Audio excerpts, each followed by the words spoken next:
ভাবুন তো, আপনি একটি দলের কোচ, যে দলের জন্য আপনি চেয়েছিলেন উন্নত মানের প্র্যাকটিস গ্রাউন্ড, কিন্তু পেলেন গুলিস্তানের হোম গ্রাউন্ড।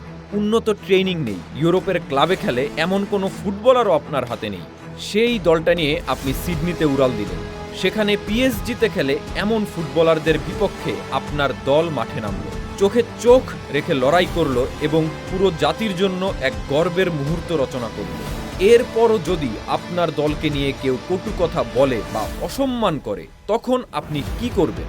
আপাতত বাংলাদেশ জাতীয় নারী ফুটবল দলের কোচ পিটার বাটলার বাংলাদেশ জাতীয় নারী ফুটবল দলের উইং চেয়ারম্যান মাহফুজা আক্তার কিরণকে ননসেন্স আখ্যায়িত করেছেন।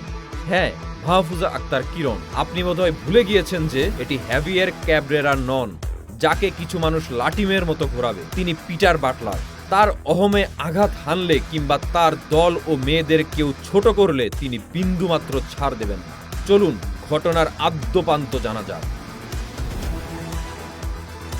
বাংলাদেশ নারী ফুটবল দল চীনের বিপক্ষে মাথা উঁচু করে দাঁড়িয়ে ৯০ মিনিট লড়াই করেছে। যে দলের বিপক্ষে ৪-৫ গোল হজম করাই ছিল নিয়তি, এমন শক্তিধর প্রতিপক্ষকে ৯০ মিনিট চেপে ধরে রেখেছিল ঋতুপর্ণারা। সেই সুখকর স্মৃতি সঙ্গী করে সিডনির বুকে পরাশক্তি উত্তর কোরিয়ার বিপক্ষে মাঠে নামার আগে বাংলাদেশের মেয়েরা যখন কঠোর অনুশীলন করছে, ঠিক তখনই সেই আত্মবিশ্বাসকে মাটিতে মিশিয়ে দেওয়ার গুরুদায়িত্ব নিজের কাঁধে তুলে নিলেন বাংলাদেশ নারী ফুটবলের প্রধান মাহফুজা আক্তার কিরণ।